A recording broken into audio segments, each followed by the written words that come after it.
প্রধানমন্ত্রী হিসেবে দেশে ফিরবেন হাসিনা। বিমানবন্দর থেকে স্যালুট করে নিয়ে যেতে হবে তাকে। ইউনূসকে তোপ শুভেন্দুর। আর কি বললেন বিরোধী দলনেতা, শুনে নিন বিস্তারিত। বারবার গোহারা, এবার খেলার নিয়ম বদলে ফেলতে চাইছে সিপিএম। জারি করেছে নতুন ফর্মুলা। কি সেই ফর্মুলা, জেনে নিন আজকের ভিডিওতে। দীঘায় গিয়ে অখিল পুত্র সুপ্রকাশের ওপর আস্থা রাখলেন মমতা, দিলেন বেশ কিছু দায়িত্ব। বাবরি মসজিদের পাল্টা রাম মন্দির হবে মুর্শিদাবাদে, হুমায়ুনকে পাল্টা ঘোষণা বঙ্গীয় হিন্দু সেনার। বিজেপির টপ 5 ওয়াশিং মেশিন প্রোডাক্ট কারা, ভিডিওতে তুমুল রসিকতা টিএমসির। 1 নম্বরে কে রয়েছে জেনে নিন দ্রুত। প্রাক্তন পুলিশ কমিশনার বিনীত গোয়েলের বিরুদ্ধে মামলা প্রত্যাহারের অনুমতি দিল সুপ্রিম কোর্ট। 2000 গাড়ি 30 থেকে 40,000 লোক নিয়ে আগরতলায় দখল নিতে বাংলাদেশ থেকে আসছে বিশাল মিছিল। দাপট বাড়বে উত্তরে, হাওয়ার 1 লাফে কমবে তাপমাত্রা। কবে থেকে জাঙ্কির শীত, বড় আপডেট হাওয়া অফিসে, জেনে নিন বিস্তারিত। আপনি কোন জেলা থেকে আমাদের ভিডিওটি দেখছেন অবশ্যই কমেন্টের মাধ্যমে জানাবেন। শেখ হাসিনাকে দেশ ছাড়া করার পর সংখ্যালঘুদের উপরে হামলার অভিযোগ উঠেছে বাংলাদেশে। ভারত বিরোধিতা ক্রমশ বাড়ছে পদ্মাপারে। এরকমই এক পরিস্থিতিতে শেখ হাসিনার হয়ে সওয়াল করলেন রাজ্যের বিরোধী দলনেতা শুভেন্দু অধিকারী। শুধু তাই নয়, ভারতে আশ্রয় গ্রহণকারী শেখ হাসিনা একদিন বাংলাদেশে ফিরবেন বলেও তিনি বলেন। সনাতনীদের নিয়ে আজ একটি বিক্ষোভ সমাবেশ ছিল নদিয়ার ঘোজাডাঙ্গা সীমান্তে। সেখানে শুভেন্দু অধিকারী তোপ দাগেন অন্তর্বর্তীকালীন সরকারের বিরুদ্ধে। বিরোধী দলনেতা বলেন, শেখ হাসিনা বাংলাদেশের বৈধ প্রধানমন্ত্রী, বাকিরা অবৈধ। অচিরেই শেখ হাসিনা প্রধানমন্ত্রী হিসেবে বাংলাদেশে ফিরবেন। ঢাকা বিমানবন্দর থেকে তাকে স্যালুট করে নিয়ে যেতে হবে। শুভেন্দু অধিকারী এদিন আরও বলেন, আমাদের 70,000 সেনা আত্মবলিদান দিয়েছে, আমরা মুজিবুর রহমানকে নিরাপত্তা দিয়েছি, আমাদের দেশ দলাই লামাকে নিরাপত্তা দিয়েছে। ভারত এটা করে।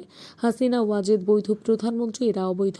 হাসিনা ওয়াজেদ প্রধানমন্ত্রী হিসেবেই ঢাকার শাহজালাল বিমানবন্দরে নামবেন, স্যালুট করে তাকে নিয়ে যেতে হবে। এদিন ঘোজাডাঙ্গা সীমান্তে শুভেন্দু অধিকারী আরও বলেন, বাংলাদেশের চূড়ান্ত নৈরাজ্যের পরিস্থিতি চলছে। বেছে বেছে হিন্দুদের উপর হামলা করা হচ্ছে। হিন্দুদের মন্দির, দোকান, ঘর বাড়ি ভেঙে দেওয়া হচ্ছে। এদের থামানো তো দূরের কথা, মদত দিচ্ছে মোহাম্মদ ইউনূস সরকার। 47 বছরের ফর্মুলায় ইতি। বামফ্রন্টের জোট শরিকদের আসন বন্টনের ফর্মুলায় বদল আসছে। বামফ্রন্টের বৈঠকে প্রস্তাব সিপিআইএমে, তাতেই এখনই জোর চর্চা বাম রাজনীতির আঙিনায়।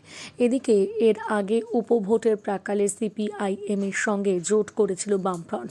তারপর থেকে বামফ্রন্টের নাম বদল নিয়ে জল্পনা তুঙ্গে ওঠে। যদিও বাস্তবে সেই জল্পনার কোনো প্রতিফলন এখনও পর্যন্ত দেখতে পাওয়া যায়নি।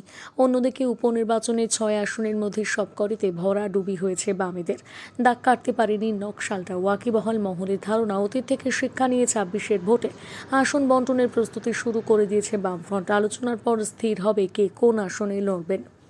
সোমবার বামফ্রন্টের বৈঠকে আসন বদলের প্রস্তাব দিয়েছে সিপিআইএম। সোমবারে বামফ্রন্টের বৈঠকে নয়া আসন বন্টনের প্রস্তাব করেন সিপিআইএম নেতা তথা বামফ্রন্ট চেয়ারম্যান বিমান বসু।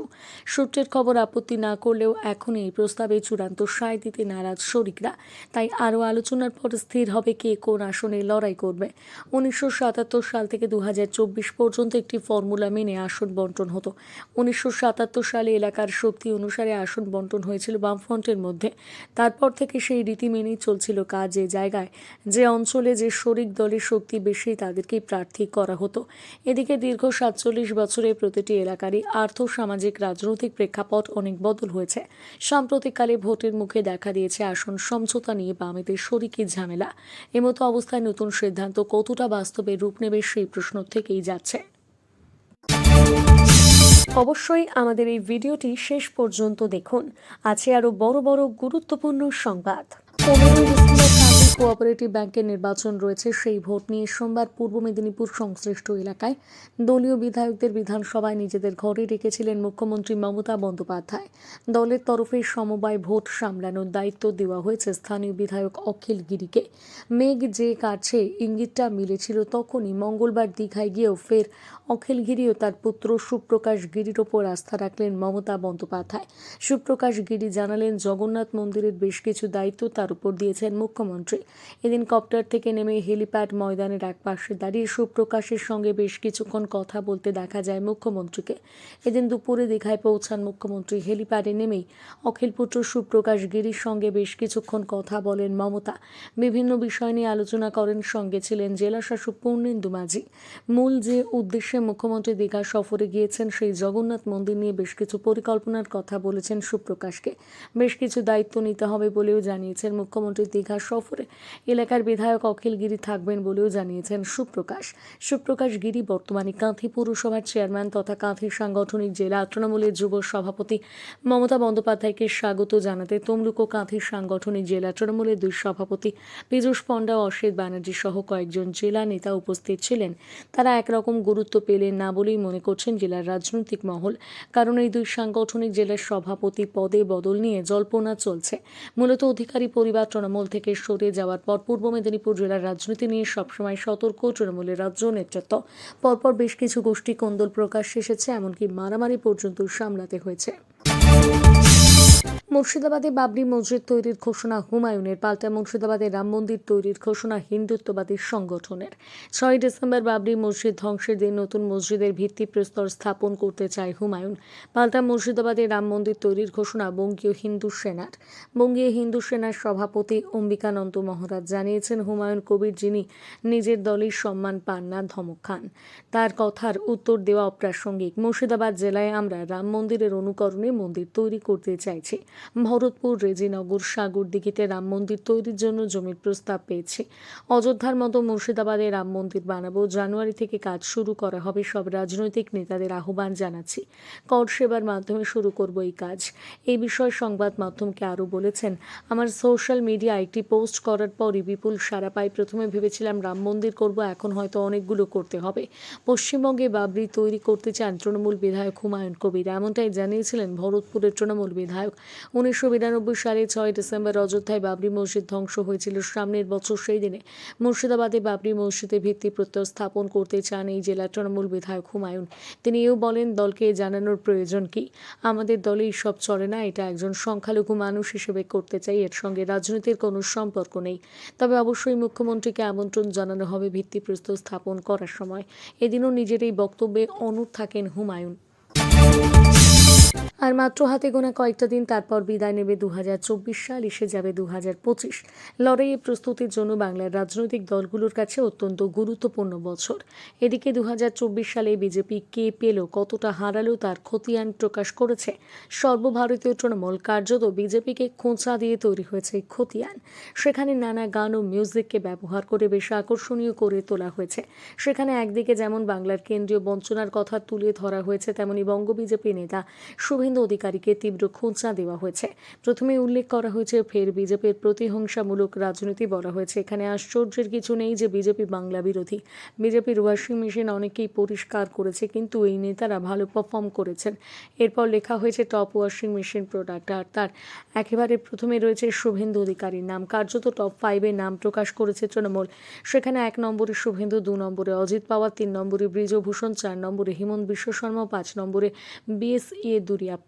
এরপর উল্লেখ করা হয়েছে, এবছর আপনারা অর্থাৎ বিজেপি 2 জন আর্টিস্টকে পেয়েছেন, যেখানে ছবিতে দেখা যাচ্ছে মোদির সঙ্গে নীতিশ কুমার এবং এন চন্দ্রবাবু নাইডু। উল্লেখ করা হয়েছে সব জায়গায় গেলেন, কিন্তু মণিপুর গেলেন না। বিজেপিকে খোঁচা দিয়ে লেখা হয়েছে, বিকাশ এক্সপ্রেস বেলাইন হয়ে গেছে, 15 লাখ গেল কোথায়? মুদ্রাস্ফীতি ভয়াবহ, মণিপুর নিয়ে চুপ। গত 7ই নভেম্বর শীর্ষ আদালতে আরজিকর মামলার শুনানি হয়েছিল। প্রায় 1 মাস পর আজ ওই মামলার শুনানি শেষ হল সুপ্রিম কোর্টে। এদিন কলকাতার প্রাক্তন পুলিশ কমিশনার বিনীত গোয়েলের বিরুদ্ধে করা মামলা প্রত্যাহার করার অনুমতি দিল সুপ্রিম কোর্ট। ঘটনা হলো, বিনীতের বিরুদ্ধে অভিযোগ, আরজিকর মেডিকেল কলেজে নির্যাতিতা চিকিৎসক পড়ুয়ার নাম তিনি প্রকাশ্যে বলেছিলেন। সে ব্যাপারেই মামলা হয়েছিল সুপ্রিম কোর্টে, কিন্তু যেহেতু মামলাটি কলকাতা হাইকোর্টে বিচারাধীন রয়েছে, তাই মামলা প্রত্যাহার করার অনুমতি দেন প্রধান বিচারপতি সঞ্জীব খান্না। প্রসঙ্গত, গত 9ই আগস্ট আরজিকর মেডিকেলে মহিলা চিকিৎসকের দেহ উদ্ধারের পর তার নাম প্রকাশ করে দেওয়ার অভিযোগ ওঠে কলকাতার তৎকালীন পুলিশ কমিশনার বিনীত গোয়েলের বিরুদ্ধে। এই অভিযোগে বিনীত গোয়েলের বিরুদ্ধে এফআইআর দায়েরের দাবি জানিয়ে মামলা দায়ের হয় কলকাতা হাইকোর্টে। এই ব্যাপারে নোটিশ ইস্যু করতে বলেছিল প্রধান বিচারপতি TS শিবগানমের বেঞ্চ। নির্যাতিতার নাম বলা নিয়ে প্রাক্তন পুলিশ কমিশনারের বিরুদ্ধে রাজ্য পদক্ষেপ করতে পারবে বলে আদালতে জানায় কেন্দ্র। আরজিকরের ঘটনায় কলকাতার প্রাক্তন পুলিশ কমিশনার বিনীত গোয়েলের বিরুদ্ধে যদি শৃঙ্খলা ভঙ্গের অপরাধে কোনো ব্যবস্থা নিতে হয় তাহলে সেটা আইন অনুযায়ী রাজ্য নিতে পারে বলে কলকাতা হাইকোর্টে জানায় কেন্দ্রের additional solicitor general Ashok Chakraborty. Bharat বাংলাদেশের সম্পর্কে টানাপোড়েনের মধ্যেই লং মার্চ। ঢাকা থেকে ভারতের আগরতলার দিকে বিএনপির 3টি অঙ্গ সহযোগী সংগঠনের ডাকা লং মার্চ কর্মসূচি আগামীকাল বুধবার দুপুর 2টোয় ব্রাহ্মণবাড়িয়ার আখাউড়া স্থলবন্দরে শূন্যরেখার কাছাকাছি গিয়ে থামবে লং মার্চ। এরপর স্থলবন্দর এলাকায় সমাবেশ করা হবে। জানা গিয়েছে, আগরতলার দিকে লং মার্চে ঢাকা সহ বিভিন্ন এলাকা থেকে অন্তত 2000 গাড়ির মিছিল আসবে। সমাবেশে 30 থেকে 40,000 লোক সমাগমের ধারণা করা হচ্ছে। সেই অনুযায়ী প্রস্তুতি নেওয়া হচ্ছে। লং মার্চকে কেন্দ্র করে বুধবার দুপুর পর্যন্ত পণ্য রপ্তানি করা হবে বলে জানিয়েছে আখাউড়া স্থলবন্দরের ব্যবসায়ীরা। বিশেষ করে দুপুর 12টার মধ্যে মাছ রপ্তানি শেষ করার চিন্তা করছেন তারা, তবে যাত্রী পারাপার স্বাভাবিক থাকবে বলে জানা গিয়েছে। মিছিল আয়োজকরা জানিয়েছেন, লং মার্চে প্রভুত্ব নয়, বন্ধুত্বের বার্তা দেওয়া হবে। একই সঙ্গে ভারতের আগ্রাসী মনোভাবের প্রতিবাদ জানানো হবে। ভারতীয় গণমাধ্যমে বাংলাদেশ নিয়ে করা মিথ্যাচারের প্রতিবাদ জানানো হবে। লং মার্চ ঘিরে বিশৃঙ্খলা রোধে কাজ শুরু করেছে প্রশাসন। পুলিশ, বিজিবি, র্যাব সহ আইন শৃঙ্খলা রক্ষা বাহিনী পরিস্থিতির উপর নজর রাখছে। আজ মঙ্গলবার দুপুরে বিএনপি নেতা কর্মীদের সঙ্গে আলোচনায় বসেন ব্রাহ্মণবাড়িয়ার police super Mohammad Jabedur Rahman, BGB 60 ব্যাটালিয়নের অধিনায়ক লেফটেন্যান্ট কর্নেল এম জাবের বিন জব্বার। এছাড়া সমাবেশের স্থল পরিদর্শন করেন তারা। এর আগে কর্মসূচি সফল করতে সোমবার সন্ধ্যায় ব্রাহ্মণবাড়িয়ার আখাউড়া সফর করে গেলেন যুবদল, ছাত্রদল, স্বেচ্ছাসেবক দলের কেন্দ্রের নেতারা। ডিসেম্বরে নেই জাঁকিয়ে ঠান্ডা। 10 তারিখ পেরোলে এখনও রোদ উঠলেই ভালো গরম অনুভূত হচ্ছে।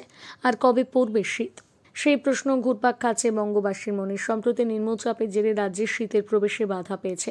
তবে এবার সুখবর শোনালো আলিপুর আবহাওয়া দপ্তর। তবে কি সপ্তাহান্তে দক্ষিণবঙ্গে জাঁকিয়ে পড়বে শীত? হাওয়া অফিসের তরফে জানানো হয়েছে, 3 দিনে দক্ষিণবঙ্গে তাপমাত্রা নামতে পারে 3 থেকে 4 ডিগ্রি। সপ্তাহের শেষে কলকাতার পারদ নামতে পারে 15 ডিগ্রিতে। পশ্চিমী জেলাগুলোতে তাপমাত্রা নামতে পারে 10 ডিগ্রিতে। ঘূর্ণাবর্ত সরে গেলে কাল থেকে ধীরে ধীরে শীত পড়ার সম্ভাবনা। দার্জিলিং সহ বাংলায় 8 জেলায় ঘন কুয়াশার সতর্কতার কথা জানিয়েছে আলিপুর আবহাওয়া দপ্তর। আলিপুর আবহাওয়া দপ্তরের পূর্বাঞ্চলীয় অধিকর্তা সোমনাথ দত্ত জানিয়েছেন, 11 ডিসেম্বর বুধবার থেকে দক্ষিণবঙ্গ জুড়ে সর্বনিম্ন তাপমাত্রা আরও 3 থেকে 4 ডিগ্রি সেলসিয়াস কমবে। উত্তরবঙ্গে আপাতত সর্বনিম্ন তাপমাত্রার পতন হচ্ছে। পশ্চিমী ঝঞ্ঝার জেরে মঙ্গলবার পর্যন্ত তাপমাত্রা খানিকটা বাড়লেও বুধবার থেকে ভরপুর শীতের আমেজ পাওয়া যাবে। হাওয়া অফিসের তরফ থেকে জানানো হয়েছে, বুধবার, বৃহস্পতিবার, শুক্রবার, শনিবার, রবিবার এবং সোমবার উত্তরবঙ্গের সব জেলায় আবহাওয়া শুষ্ক থাকবে। আজকের মতো সংবাদ এই পর্যন্তই। ভালো থাকুন, সুস্থ থাকুন। ধন্যবাদ।